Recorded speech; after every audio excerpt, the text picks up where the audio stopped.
Hi, this is Rick Snyder with Rico's Blues News, and we're here at the 2022 NAMM show. What an event! It's an actual toy store, the biggest one ever for musicians, and I'm going to go inside and touch all of the toys. I'll be playing the guitars, I'll be banging on the drums, I'll be plinking on the pianos, and I know that you wish you were here with me doing the same thing. But let's go inside and take a look and see what's in there right now, so come on with me. And I want you guys to tune into Rico's Blues News on YouTube and the Rico's Blues News Facebook page and the Rico's Blues News website. And more information about that to follow, but here we go.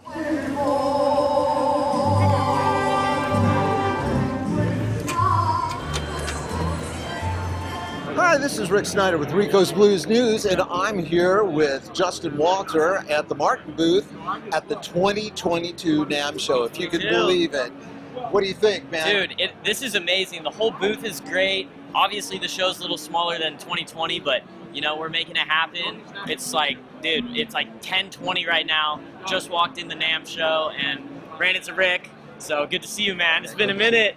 But yeah, super happy to be here. Thank you for having me, Rick. And, you know, it'll be fun. That's going to be awesome. So I know that you are endorsed by several companies. Who's endorsing you right now? Okay, so right now we have PRS. I love PRS. I play Silver Sky, Erring Ball, and Reunion Blues. So super grateful to all the companies that are endorsing me right now. It's just super grateful, and yeah, hopefully a few more in the future. But yeah, for now, super grateful. That's great, man. It would be awesome if you could become a preferred Martin artist. That Because would be great. A guitar player like you needs to play a Martin. Why don't you grab this John Mayer model here and play a little bit for us so that we can just kind of get a feel for what's going on.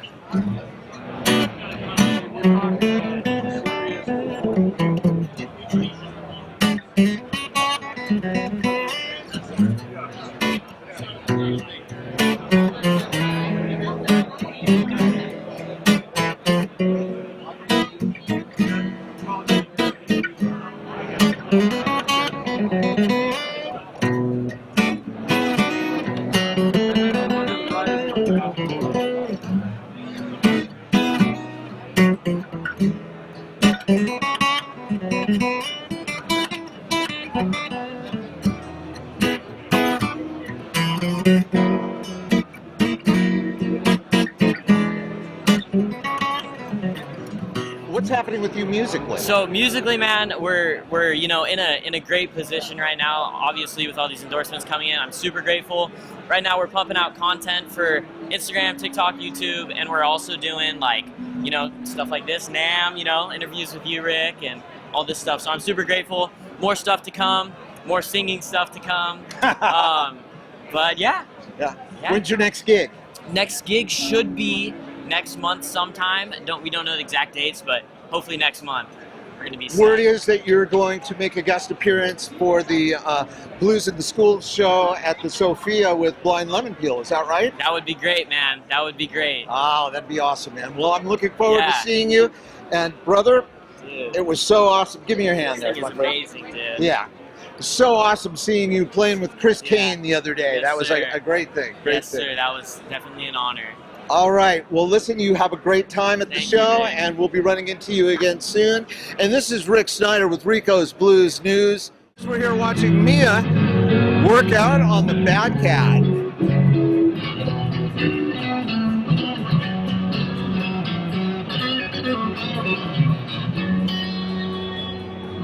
Guys. All right, hi, this is Rick Snyder with Rico's Blues News. I'm here with John Thompson from Bad Cat Amps. Hi, John, how's it going? Hey, how you doing, Rick? I'm doing great. One of the most popular boutique amps. Everybody wants to have a Bad Cat amp. What is it that makes your amplifier so unique?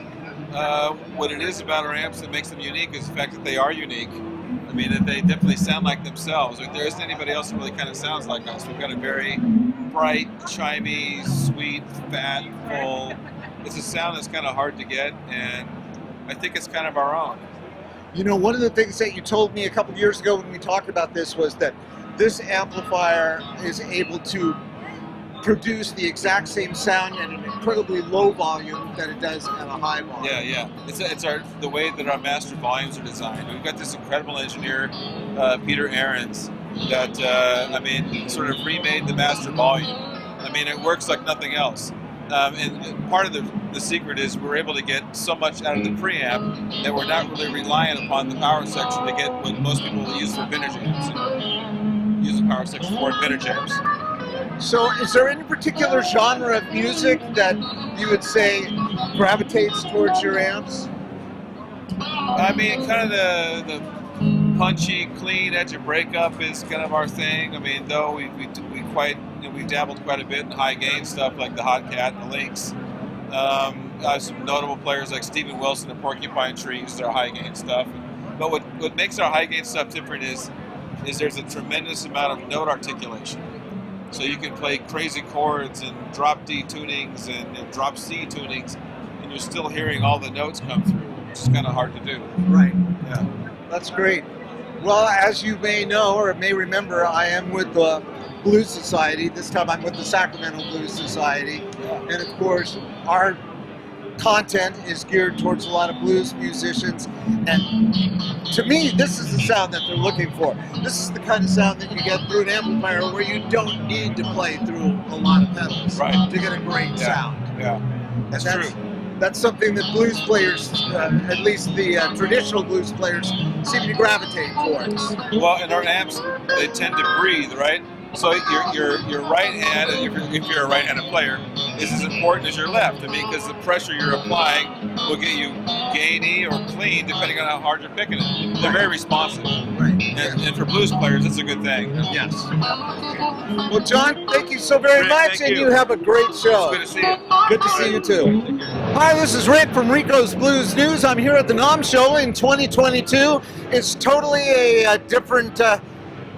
That's a horse of a different color. Let me just say that. Right now we're in the belly of the beast here with Andrew Ryan. Andrew, how you been? I've been good. I've been really good. Great, man. And Andrew, you just graduated from high school. You're one of the best guitar players I've ever heard. Really, I'm not making this up. People, this guy is absolutely amazing. How old are you now? I'm 19. 19, okay. Well, still a teenager, but working his way out of it. So what have you been doing lately?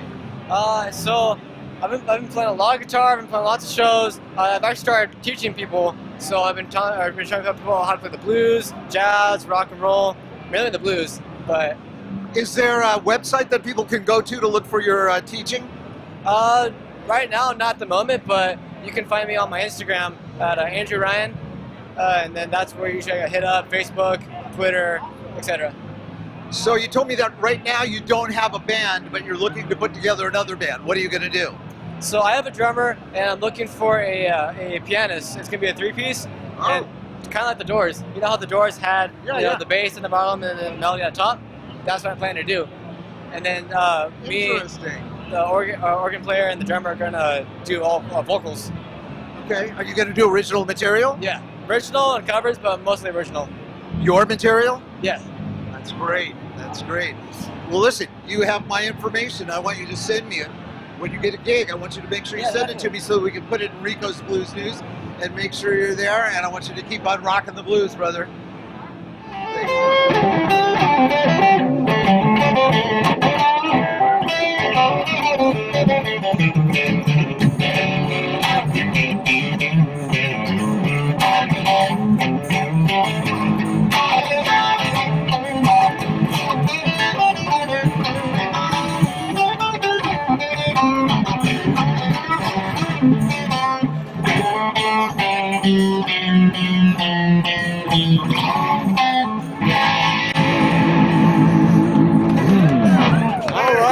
Well, Darnell, I'm Rick with Rico's Blues News. Darnell, man, nice to meet you, bro. Okay, so where can our readers come to see you? We're doing a U.S. tour starting June. We're going to be going up into like the Midwest and all over, and then Canada after that, and then UK, man. We're everywhere. We're out there. All right, so what's the band called?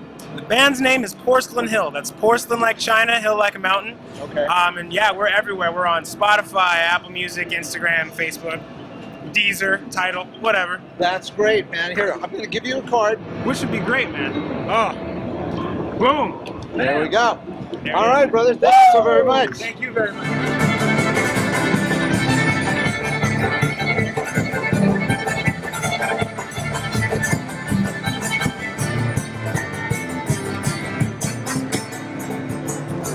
This is Rick Snyder. I'm here at the 2022 NAMM show, and believe me, it's a horse of a different color here this year, other than it's been for the other years.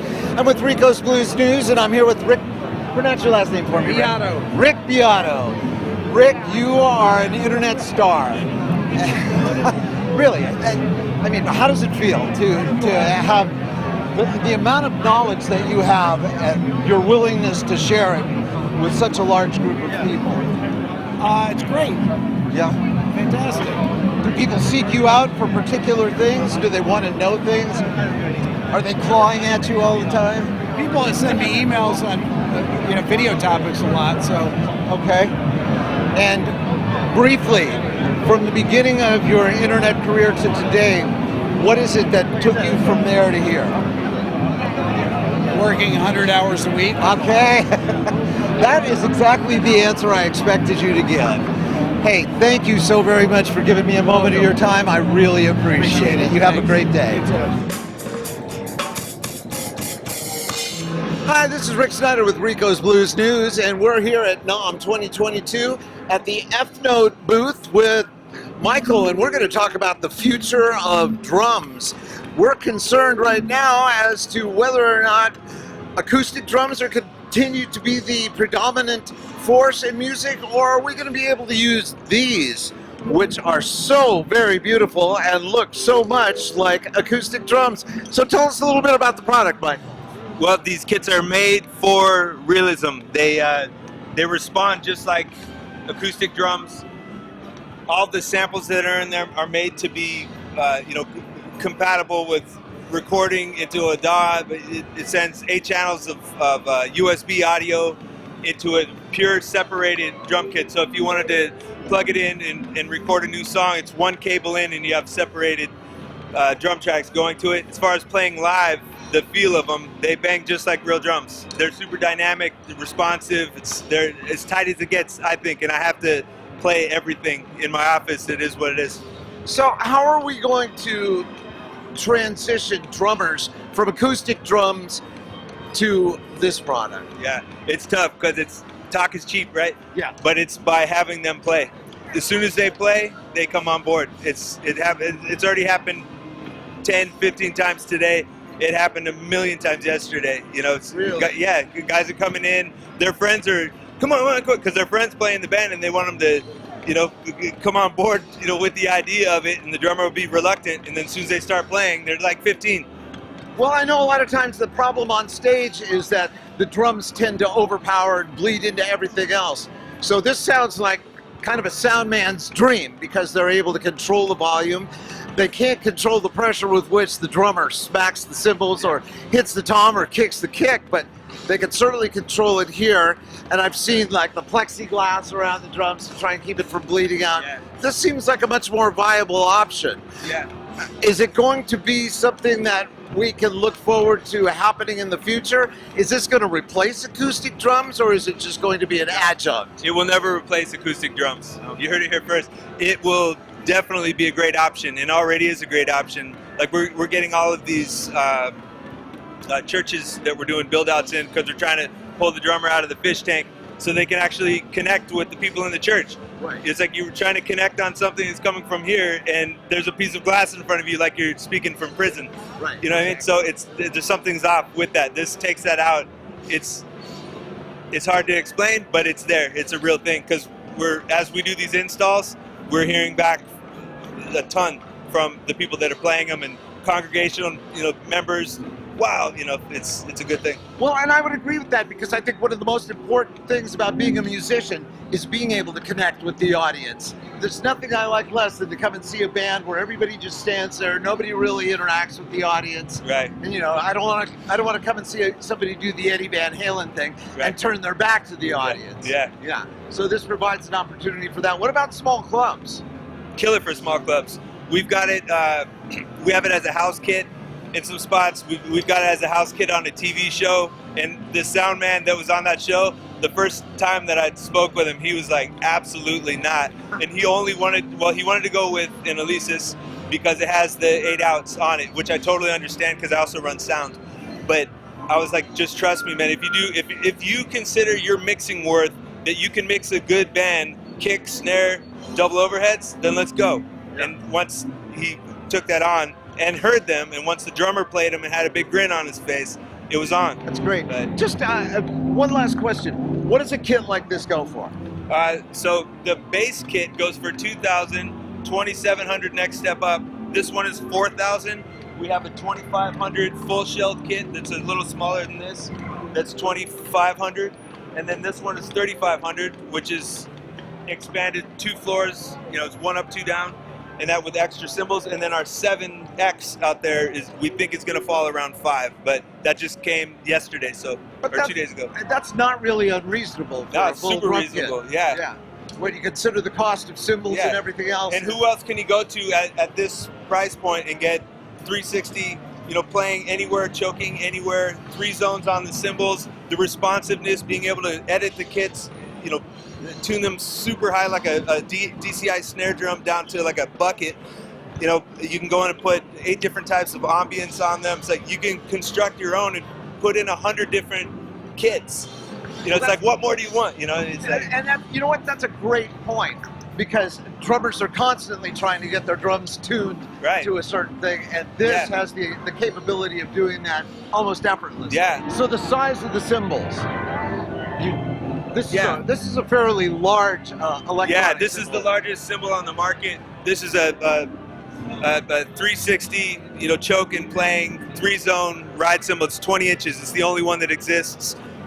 We also have the smallest, so we have the bookends of the sizes in the e-drum industry, the 8-inch splash, and then we also have the only stack that just patent came through 2 days ago at 9 a.m. that we could finally talk about this thing. But we have a stack of an effect cymbal and an 8-inch splash that are 2 cymbals that physically, respond to each other. Oh, wow. So and you can choke one and not the other. You can choke both of them. You can play both of them. You can, but they act just like a real stack would. Wow, that's awesome, man. Well, I'll thank see you if so they're very sticks. much, Michael, for taking Hey, the thank time you. to talk to us. I really appreciate appreciate it. And I look forward to seeing this in many more stores. Right on. Thank you. Hi, this is Rick Snyder with Rico's Blues News. We're here at NAMM 2022, and we're at the Hal Leonard booth to talk about Gretsch drums.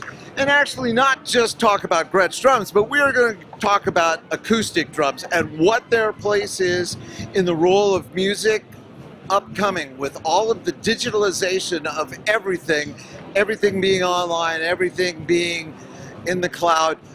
What place do acoustic drums still have? And we're here with Randy. Yes. Randy.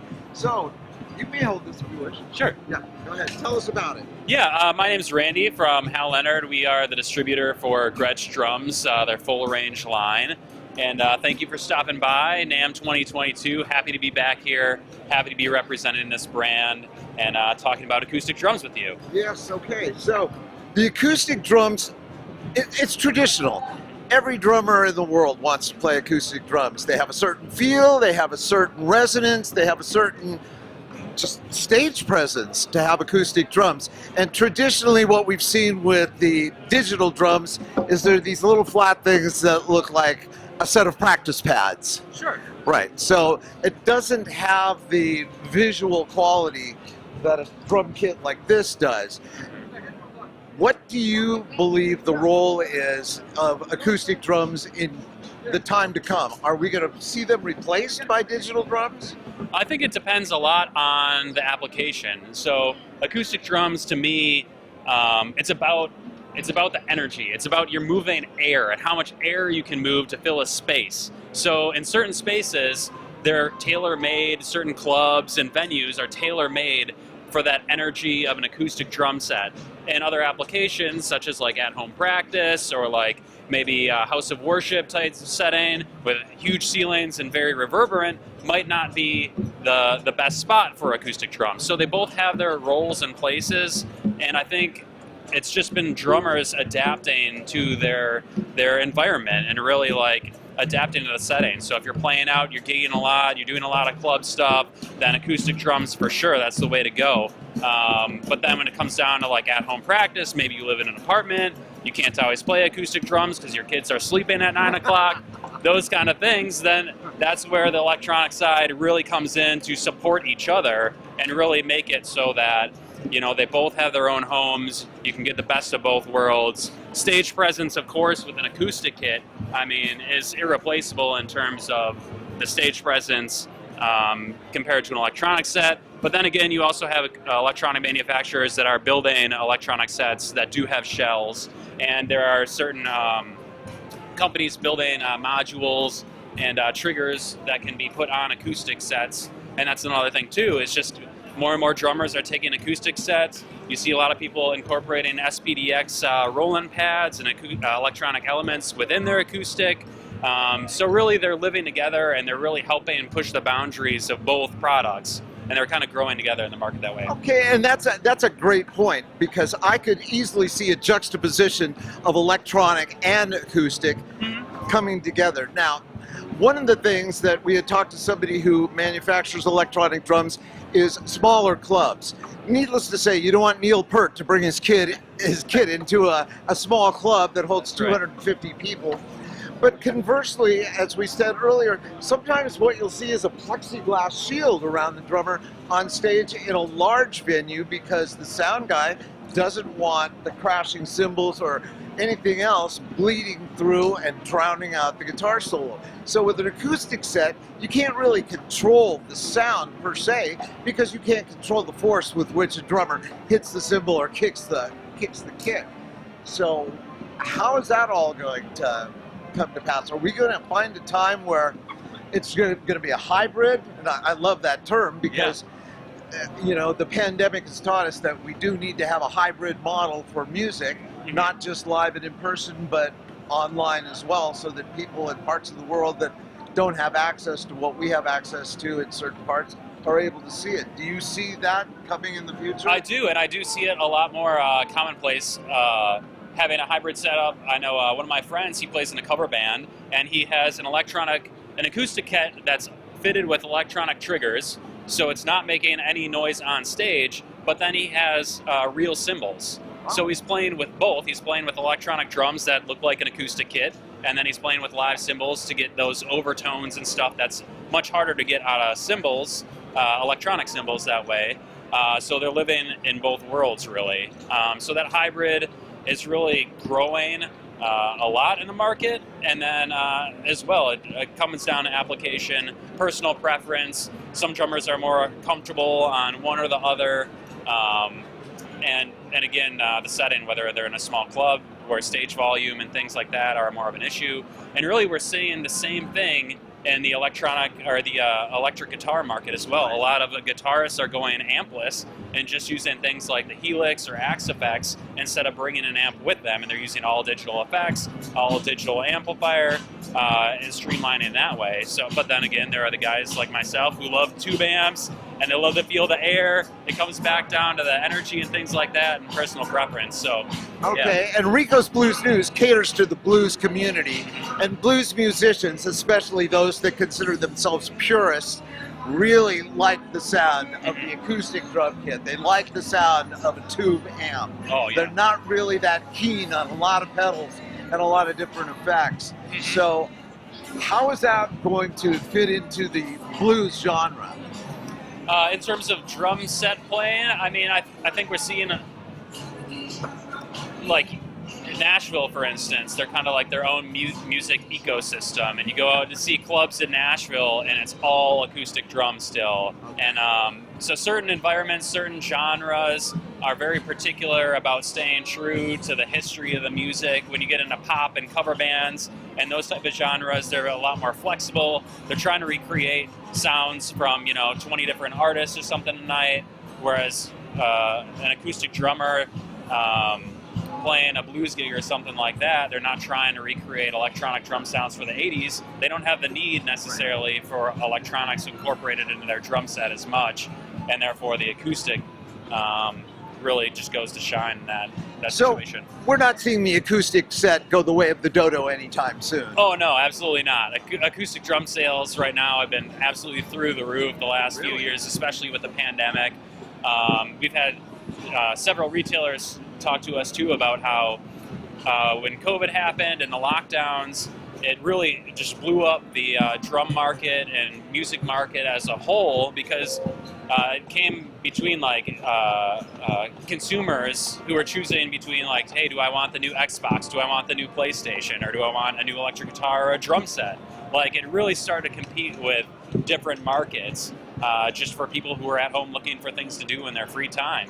And we capitalized on all of those customers, getting them to not only get involved with music, but then stay engaged and keep with playing and practicing, getting out now that live music is coming back, getting out and on stages and incorporating what they used over those years. So tell us a little bit about this Gretsch kit right here behind us. Yeah, the kit behind us right here is a Gretsch Catalina Maple. This particular finish is a satin dark cherry burst. It is a 7-ply maple shell. They come in all different kind of configurations. We have a 5-piece behind us. They come in up to a 7-piece configuration. That's probably the most popular configuration for the Catalina Maple, because you can really do anything with it. You can do a 1 up, 1 down. You can do the whole 7-piece kit and everything in between. You can move toms around, so it's super versatile that way. We also have a Catalina Club over on our stage behind us. Those are 7-ply mahogany shells, a little warmer, a little richer sound to those, more of a jazz-oriented drum set. Okay. And then at the top is our Renown series of drum set, which we have behind us as well, in a vintage pearl finish. Again, 7-ply maple, but they incorporate a lot of the features of the Gretsch USA line. So they have 30-degree bearing edges, 302 hoops, and a lot of the same hardware as the USA spec kits, just made overseas at a much more affordable price point. What does a kit like this go for? A kit like this is $1149. Yeah. Okay. All right. One last question. Sure. As a drummer, wood or acrylic? For me personally, wood. There you go. All right. Thank you very been a much, pleasure. man. You really appreciate it. Absolutely. All right. Hi, I'm Rick Steiner with the Sacramento Blues Society and Rico's Blues News. I'm here with Don Lace, the founder, I'm assuming, of Lace Guitars. Yes. All right. And we were talking about cigar box guitars, which is a extremely popular item these days. It seems that everybody and their brother or sister, in the case of Samantha Fish, wants to play a cigar box guitar. Could you tell us something about those, Don? Well, we are actually, Lace is the first actual manufacturer, if you can believe it, of a cigar box guitar. All of them have been basically put together with people that collect cigar boxes and whatnot. And we decided that there's something about this instrument that can be replicated in production with a really great pickup to get all the sonic tone out of it that you can. And so we first came up with our matchbook pickup on here, and then built a guitar around that, and here we are. So it's really taken off for us. It's an easy to play guitar, a light play. It's a traveler guitar. It's you can put it on an airplane with you, and it's just fun. It's super easy to play. So the matchbook pickup, tell me a little bit about that. Well, it's our patented Alumitone technology, but we've actually made it to look like a matchbook, and obviously it ties in with a cigar box. So that was the whole premise. I mean, how we thought it to come around, here we are. Okay. All right. So has this become one of your more popular items? Yeah, it's really taken off. I mean, people kind of don't believe it sounds like it looks. So there's a huge wow factor in it, because what comes out of it, you're going, that can't come out of that guitar. Yet this thing will keep up with any 6-string guitar out there, and just you can be a rock and roller instantly. Really? So is the cigar box hollow? Yeah. Now we build this box as an acoustic guitar, so it's not a acoustic. I mean, it's not a cigar box per se. Right. We designed it to have a structure in it, chambers, Okay. and it's for the frequencies. Okay. Yeah. Okay. So do they come in different sizes? Am I going to get a different tone from No, different you'll ones? get, I mean, between a 3 and 4 string, open tuning on it. but it's basically our designs. We wanted to kind of give a retro, you know, what you'd expect from a guitar, cigar box guitar to look like with some of our designs here. And now we just did a deal with Sunkissed, so we're going to be doing the Sunkissed labels, their old vintage orange crate labels. Right. So we're going to be doing that, as well as our tiki versions, which is from famous tiki artists that have picked it up because it's another way for them to do their artwork. Sort of a Betty Boop kind of a thing, too. Yeah. It's sort of a juxtaposition. Exactly. So three-string guitar. Wait, wasn't that an idea that presidents of the United States of America had in one of their songs? I think so. Yeah. I think so, yeah. So, That's but we great. were very happy with it. I Really love good. the idea. I love the way they look. Now, I'm primarily dealing with blues musicians, being part of the Blues Society up in Sacramento. Would this be an instrument that would lend itself to blues music? Absolutely. I mean, tonally it'd be great as just a regular playing guitar. The slide, phenomenal. So it's a very universal and easy to adapt pickup on it. So you can basically play anything with it. That's great. One last question. What do they retail for? A whopping $349. Oh, get out of Now here. that's with a made in USA pickup on it. Well, thank you very much. You're welcome. I appreciate your All right, time. thank you. Hi, this is Rick Snyder with Rico's Blues News, and I'm here at NAMM 2022 with excellent, incredible guitar player, Jessica Kazmarek. So, Jessica, I've been seeing you all over social media. You're playing everywhere. Tell me what's going on right now. Well, right now I'm recording an album in the studio, getting ready to release my debut album. I've played with a lot of different bands, but never actually put out my own thing. So getting ready to do that. Hopefully have that out in September or so. It's going to be called Dark and Light, and you can find it on my website, jessicakazmarek.com. And then I've got some shows coming up. I'm playing the New Blues Festival down in Long Beach in September with great acts, Tommy Castro, Lee Rocker. Got some other local stuff around town, so come out and check it out. Well, I want to make sure that you send all of your information to me so I can post it to Rico's Blues News and make sure that people know where to find you. So who's playing with you on the album? I've got my really good friends, David Valdez on drums, D.A. Valdez, and Lakshmi Ramirez, who's an amazing bass player. He plays with like a bunch of different bands, so I'm really happy to actually have him with us. And then I've got a host of other people that I'm going to have guesting. I'm hoping to have Junior Watson play on the song. Oh, nice. Maybe a little Mike Maloner in there too. Nice. Some other people. There's some other surprises I'm trying to get in there. So it's going to be really good. Looking You've forward heard a lot of stuff with Mike. Oh yeah, he's a good friend. We're all good friends around town. We all know each other, right? Absolutely. And actually, one of the bands that I work with, Blind Lemon Peel, is going to be at the New Blues Festival. David, I saw that. I haven't seen him in a long time, so that'll be nice. Yeah, so it'll be good. I'll come down there, I'll see you there, watch you guys play. I know you're endorsed by Gretsch. Have you got any other endorsements?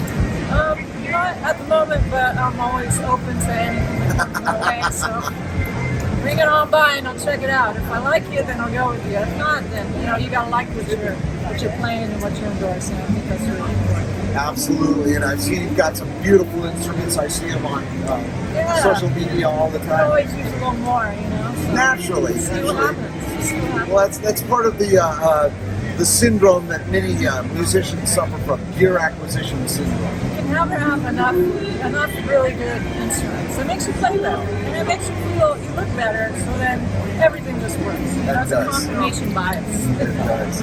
Well, thank you so much for taking some time to talk to me. So great to see you. It's been a while. I'm glad to see you.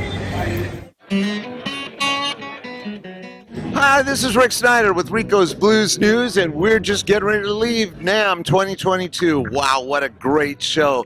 The excitement inside was almost palpable, and I'll tell you, this is the world's biggest toy store for musicians, and being a musician, I loved being able to be in there, hear all the things that were going on, the cacophony of sound, touch all the guitars, talk to all the people, and meet up once again with my music community here. And I hope you enjoyed the show as much as I did, and I'll see you guys again next year. Don't forget to look for Rico's Blues News in your inbox, on Facebook, on YouTube, and look for our website, Rico's Blues News.